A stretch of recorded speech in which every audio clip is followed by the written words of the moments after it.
Hi, it's the Team Talk. I'm Josh Sexton. Jurgen Klopp just held his pre-Sheffield United press conference. Joining me live to react to that are Neil Atkinson and Craig Hannan. I love when Neil starts like miming things at the camera. It's really distracting what I'm into. We'll go straight into the manager, talk about whether we're in a title race or not yet.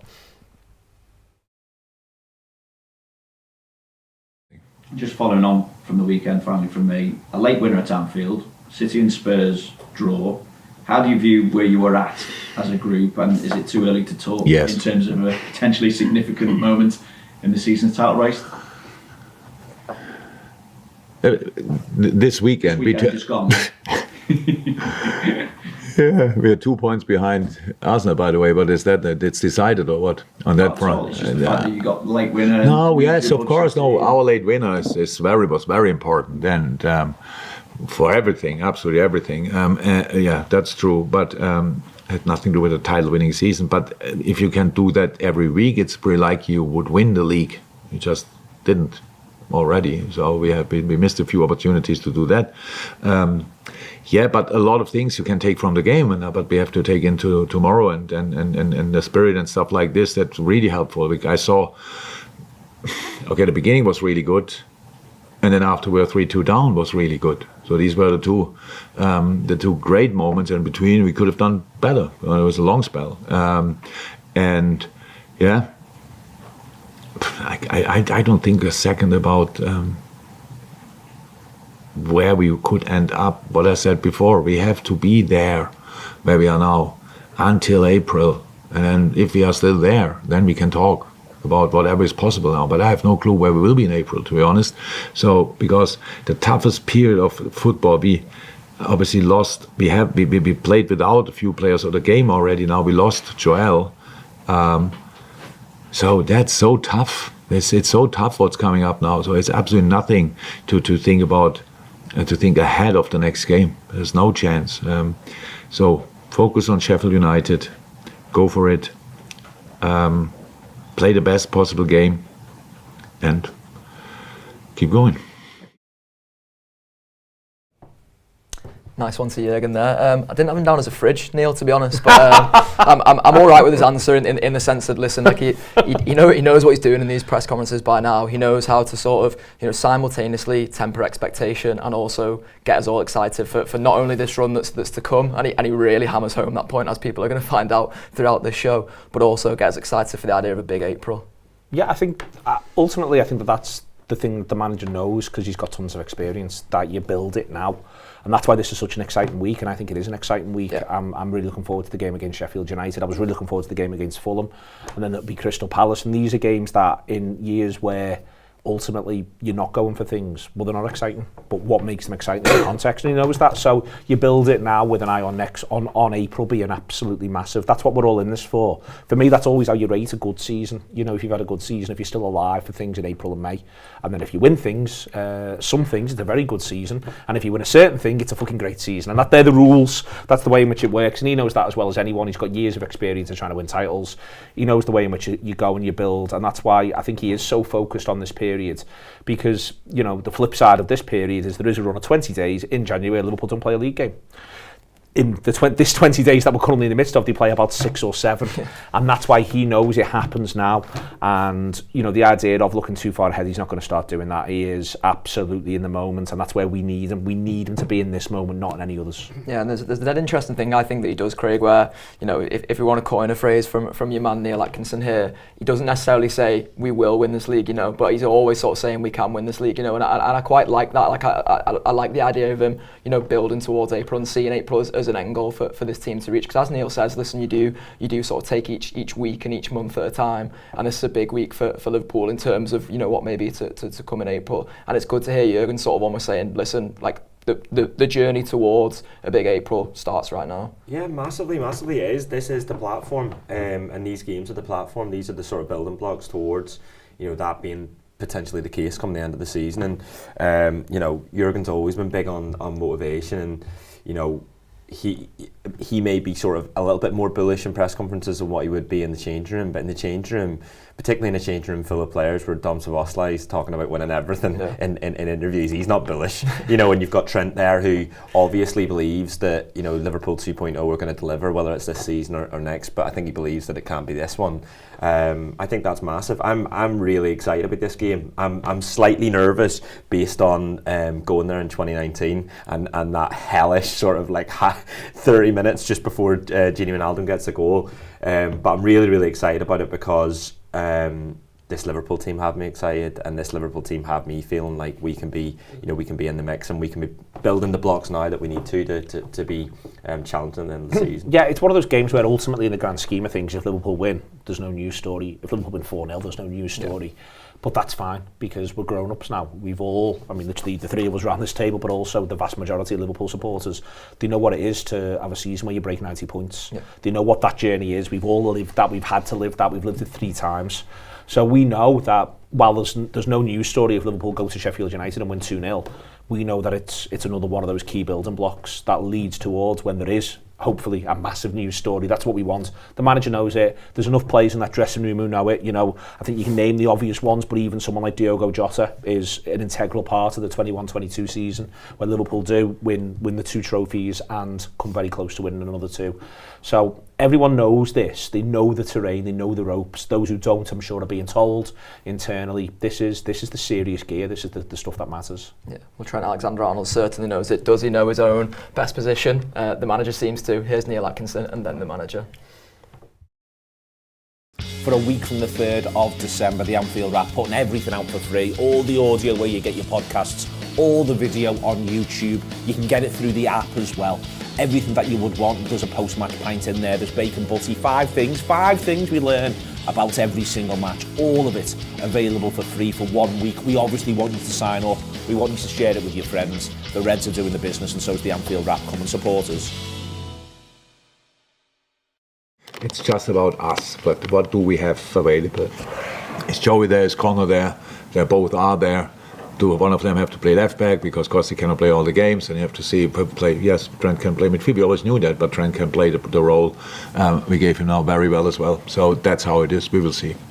That's it. He is, and if we want to be good, he has to be influential from all different areas because it just makes us better if he plays a good game. But he obviously did in the last game. And that's it pretty much. Do you see, could he play? I cannot. I totally said that before. It's always this very unpleasant tries to create headlines. So watch the games or discuss it without my. We play where we think it's best for him.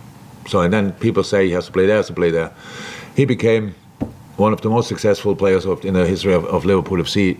In the recent history, playing a right back. He became a Premier League player as a right back, so he can play more inside, definitely. So I said he will play where it's best for us. That's just how it is. And I'm not stubborn and don't want to play him in midfield or whatever, not at all. But I'm not part of the discussion. We can discuss it. As much, really, you can discuss as much as you want, but will we have any influence? We still have to make decisions what's best for the team.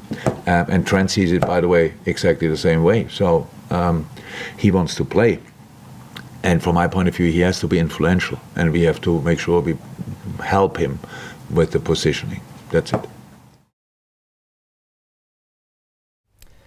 Yeah, Craig, I'm struggling a little bit with this Trent talk at the moment. You can tell the manager is. You can tell he's a little bit short there in the press conference talking about it because, listen, you know, the thing we all keep saying at the moment whenever Trent does something brilliant is that's the best right back in the world.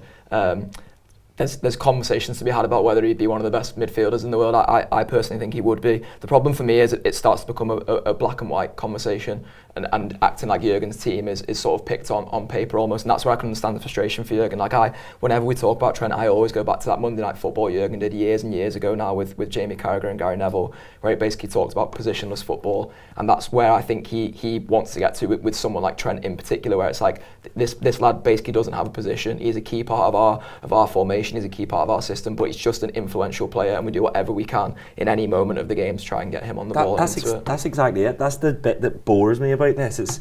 It's discussed as if it has to be one or the other, and actually the most exciting bit is that it's both. And sometimes it's both. It's both during a game. The both can depend on the spaces that Trent can take up to influence a game best based on how it's going. We know he's got everything in terms of his ability, but actually he's a really, really intelligent footballer. Like Trent's talked about it himself, where he talks about like essentially finding ways to influence, to finding spaces forward to either get goals like we've seen recently, assists, whether the assists come out wide like they may have used to, or whether it's inside and it's more forward. I think the most exciting bit is that Trent's able to sort of work that out mid-game. So I don't see this. I don't understand why there's a debate. I don't think there's any footballer in world football that's had a debate around the position as much as Trent Alexander-Arnold. And they talk about him in a way that he should be perfect in every facet of every football. Like in defence, he has to be brilliant at everything. He's a brilliant tackler. He's really good at interceptions. You look at his stats, that's the case. We know what he can do going forward. It's highlighted whenever there's one mistake, but that's because we're asking him to do something that's there's such nuance around it, and there's so much to sort of we're asking him to do so much basically. I think it's interesting to flip the conversation. So if he was, for instance, not to play there but to play somewhere else, is the argument he wouldn't have defending to do? Because that's not how Jurgen Klopp's Liverpool play. No. The manager was furious, or said he was furious with the fact that he didn't feel as though they defended from the front well enough against Fulham. So it isn't this idea of suddenly if you went there, you just slalom around the pitch doing what you fancy, any more than where he currently is. And I think that's sort of where the manager's ended up with this logically, as he's gone all the way through. Now that doesn't mean A, he's always right, or B, for that matter, that the player might agree, or even C, that there aren't just simply other ways to do it. But the way we play, the thing that I keep coming back to is, Liverpool, if you do not play Trent Alexander-Arnold at right back, you still need to play someone at right back. And also you can only pick 11. So the conversation becomes not so much where does Trent Alexander-Arnold play, but Joe Gomez or Dominic Szoboszlai.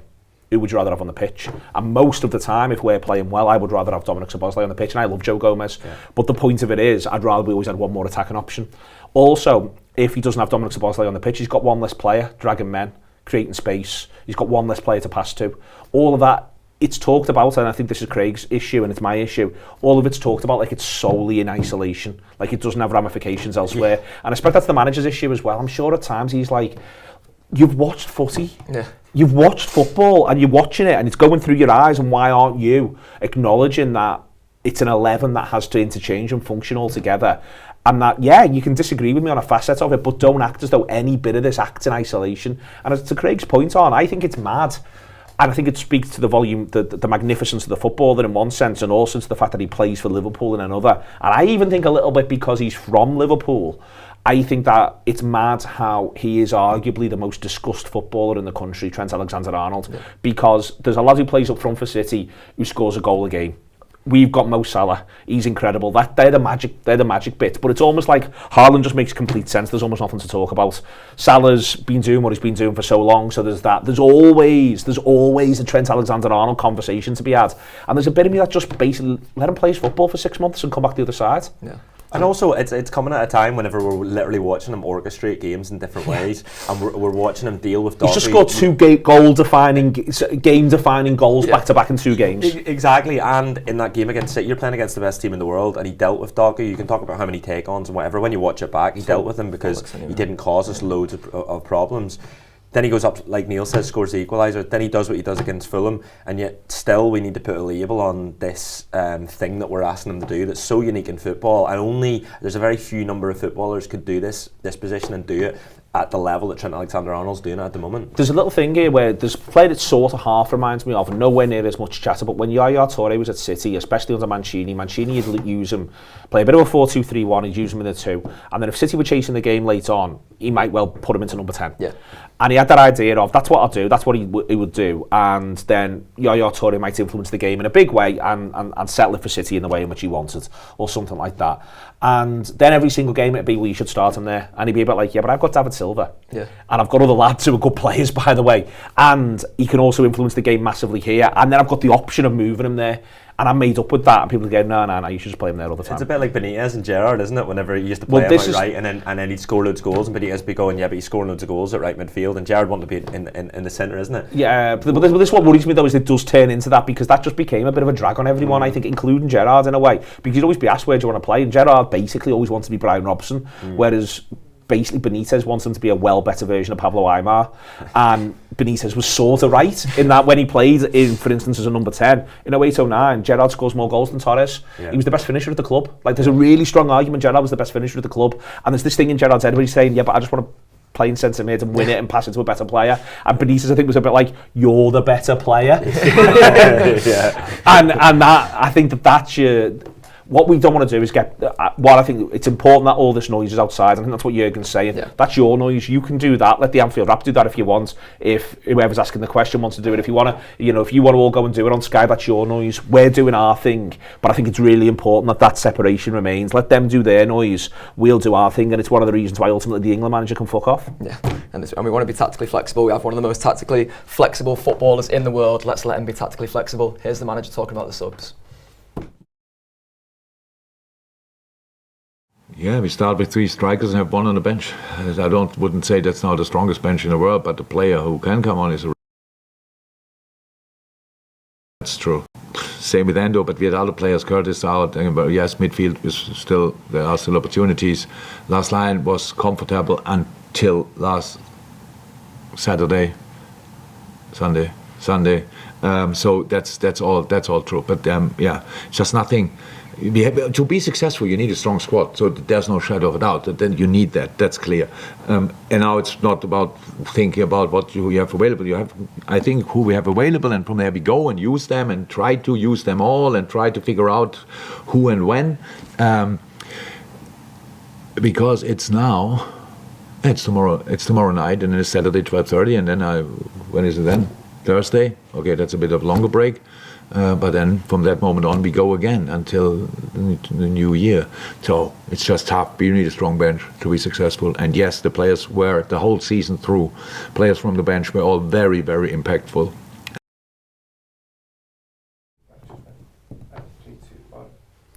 Yeah, Craig, there is a bit of a thing here where, listen, the manager's been great with his substitutions all season, really. He's been able to change so many games with what he's been able to do off the bench. I found myself being frustrated during the Fulham game in that I didn't think the first maybe 2 substitutions were necessarily the right ones. And it's a dead easy thing for me to say, sat from the sort of vantage point I was. It's a harder thing for the manager to put them into action. Suddenly it was the Konate and Endo ones that I felt changed the game, almost the 2 most offensive subs. And it comes back to what we talked about with Trent before. We can all see this in black and white, and literally putting more attacking players on the pitch is a better thing for the team. But sometimes being able to give players like Trent or whoever that foundation to go and just focus on doing the attacking things is no bad thing at all. I agree on the subs. I actually was texting Neil during it saying, like, with every sub we're making here, we're getting worse. Yeah. And obviously when Endo comes on, I think we're all looking at it going, fucking hell, we're chasing the game here. And actually what he was thinking was, well, Endo can facilitate getting Trent further forward, and probably what he hadn't thought of was that Endo was going to bang one in the top corner. So I think, I've said it all season, I think that Jurgen looks at his squad and he sees not substitutes, he sees finishers, he sees people that he looks at and says, and probably says to them beforehand, like, yeah, you're on the bench, but you're going to be the one that, if we need you, is going to be the big moments. Nunez at Newcastle, throughout this season, we've seen him make changes that have influenced the game at the end, and it's also the quality of the squad that we've got, which should be celebrated. And it's genuinely really exciting that whenever you're looking at these footballers and they're coming on, there's no one you're going, even the Endo one you were looking at, but you sort of understood why he was doing it. I think there will be changes. Yeah, we'll get on to that, won't we? So no, I mean we can do it now, really, to be honest, because the reason I think the subs point is interesting and sort of particularly pertinent, I guess, is that Jurgen won't be looking at this game and being like, oh, there's 11 lads I'm starting here and we'll worry about the rest later. He's probably going into this thinking, I'm basically picking 14, maybe 15 lads here for this game, and here's the way I want to use them, in the sense that you're saying, like, you've got some finishers and you've got some people who are going to, almost feel Liverpool's way into this game, because he says you can't do analysis on a team who've just sacked a manager. Yeah, and we've seen him at this time of the season, every single season he's making changes at times in games. The Everton one around this time, I think it's this day, a few years ago, where we're all going, because of the team. So it might be a mad team. He might decide to make numerous changes. I actually don't think he will. I think there'll be a couple. I think there might be a Gakpo, there might be an Elliott or Jones move, one of the two. But beyond that, I don't think there'll be loads. You think differently? I think there'll be. I think he might decide to go with something that surprises people a little bit in midfield. I think he might decide to do something that looks a bit like Endo, McAllister and Jones. And I think the reason why is because learning from what happens at Luton, I think he might wonder, is there an argument that we're going to have so much around the penalty area and Amy lads who really look after the ball, who'll shift it, who'll be really patient and who can pick a pass and who can both make a ghost and run through. I think the idea of the ball carriers, I think that's why Gravenberch gets as much as he does. I think the idea that Gravenberch's going to have space to burst into, I just don't think that's going to be there. I think he might feel that Szoboszlai could just do with a bit of a clarification game. Yeah. I think there's a fair chance that Elliott's well within his rights to expect to start as well, if not to be used off the bench. And I think also our magic power at this point in the season that Crystal Palace do not have is that we can make a couple of changes on this Wednesday night game to be ready for the Saturday 12:30. It is a really tight turnaround. It's such a tight turnaround. We're used to Saturday 12:30. We're also used to 3 games in a week, and Crystal Palace aren't. And that's a game that we know will be tough, that will go deep, that will go long. This one might not. It might do, and we've got to be prepared for that. It does do when they play City, it does do when they play Man United, it does do when they play Tottenham. So we've got to show the humility around that, but it might not as well. And that's why I think there's 2 different types of subs in this one. Like, for instance, if Liverpool are doing really, really well, it wouldn't surprise me to see Kostas Tsimikas get a rest if he started, Virgil van Dijk get a rest if he started, well, he will start, and Ben Doak come on if Liverpool are doing really well in the game, and that is possible. This is a team that have just got beat 5-0 by Burnley. They got beat 8-0 by Newcastle early in the season. In the same way, you've got to show humility. You've got to have your eye on, but these haven't been playing great. They were 3-0 down against Bournemouth by 55. So the new manager will come in, but he's not got much time. They'll be wanting to be on it, but if we score goals, then it could be a little bit different. So I think he might make 2 or 3 changes in midfield, or maybe even 3 positional changes in midfield. Do you not think, you said about playing Endo deep, do you not think if we're going to be playing a team that are going to be sat back, compact, we're going to have loads of possession, do you not think having someone like McAllister in there who we know can sort of find spaces and in comparison to Endo, I know Endo, we've talked about Endo, people have called Endo limited, and I actually don't think he is limited at all. I think there's a sort of question mark around his legs, but I don't think he's limited in terms of what he's going forward. But I think he's not McAllister in that position. There's a reason they've been playing McAllister in that position. But I think what he might decide is he almost just wants a bit of a block of 3, which is the 2 centre-halves, and Endo and everyone else can play in that realm, and you haven't got to worry as much, and Trent can go and find a space, and there's a bit more of there's that, but also I think what Endo has shown is the ability to move the ball forward quickly to people like that. So I think he might think, well, I'll have that instead. But also there's another line here, which is it is a little bit like if you're not going to use Endo in this one from the start, then where does it come, and all of that as well. But I could be completely wrong, and he might only make sort of 1 or 2 changes. I think there's an argument for him to also consider 4-4-2 in a fixture like this one, where he could play Elliott off the right, Salah and Nunez close together up top, and maybe Gakpo off the left.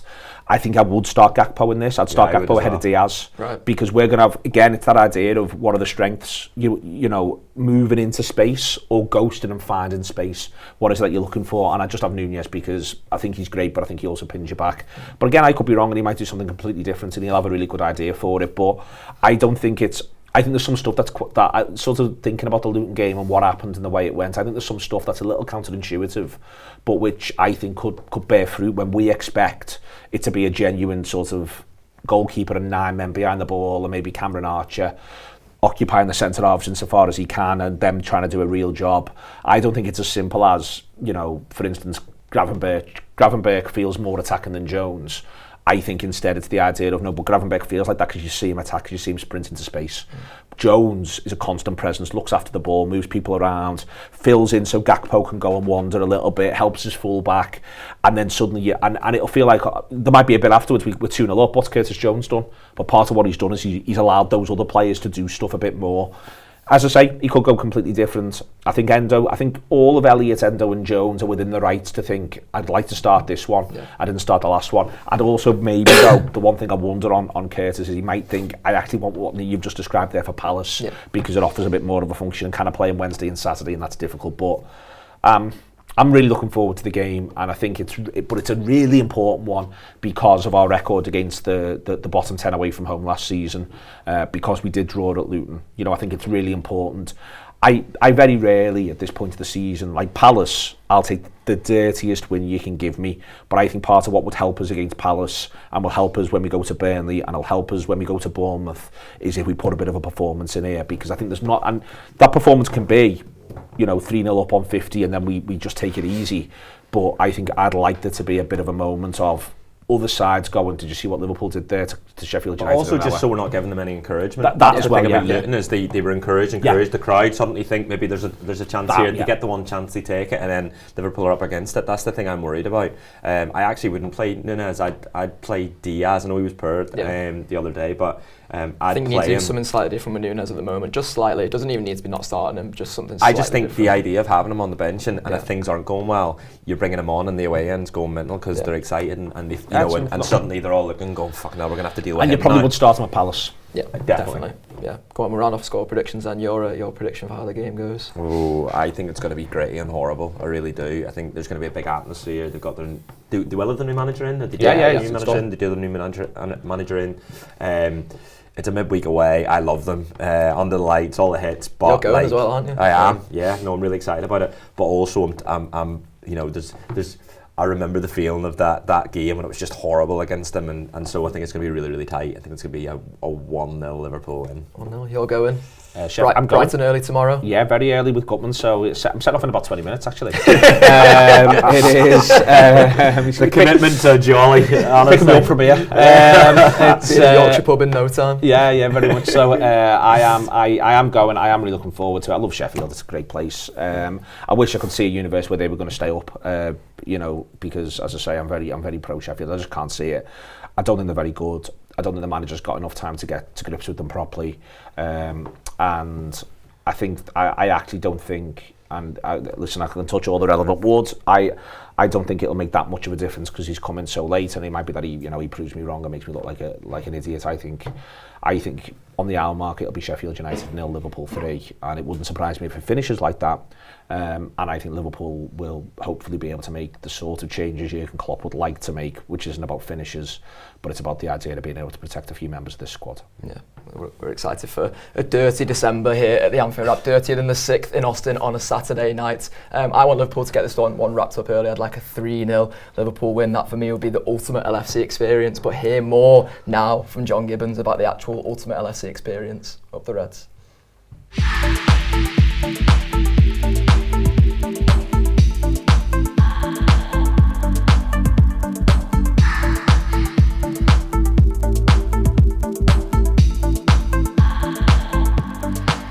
It's John Gibbons from the Anfield Wrap here at Anfield to sample the ultimate Anfield experience. We've also brought a subscriber, Jamie, along with us as well. It's his birthday. What a birthday treat it's going to be. So let's get in.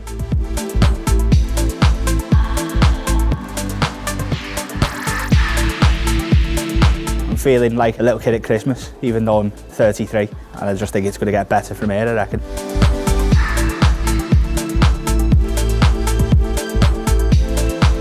So not a bad start today, mate. We've been in the boardroom, out here in the pitch, hearing stories from Tomo. It's been alright, hasn't it? Yeah, it's been great so far. I've really enjoyed myself. So you fancy kickabout at Melwood? Yeah, that'd be great. Well, let's get changed to get down. Walking onto the bus and how nice it was as well. I felt like a proper footballer. Yeah, you do. It's just these little experiences that just give you that taste of what it must be like. And imagine doing that every day. It's great that the club can offer something like this to anyone that wants to come along and do it, and I'm the lucky one that I'm getting to do it first, which is unreal really, isn't it?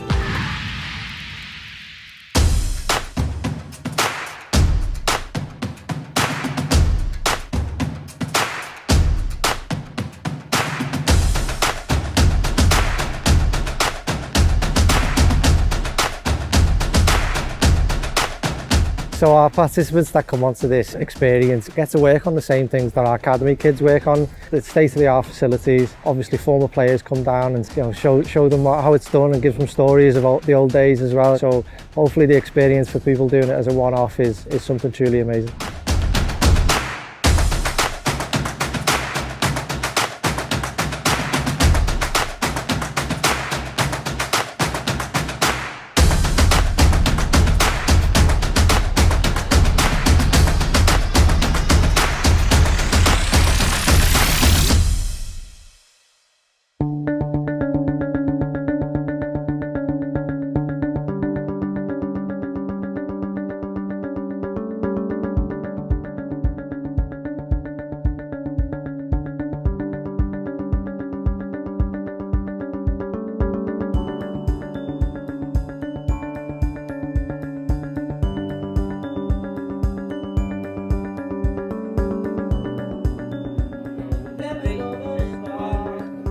This is it, the end of a wonderful day, whether we like it or not. We're going to have to go home. It's been brilliant. Neil, fantastic. I scored at Melwood, can't take it off, mate. And on your birthday to get everything that you've done, it's not bad, is it? Yeah, it's been a great day. Thanks very much. Yeah, you're welcome. LiverpoolFC.com/stadium-tours. If you want to get involved, great birthday present like for Jamie, great Christmas presents coming up as well. But thanks a lot for them for inviting us today.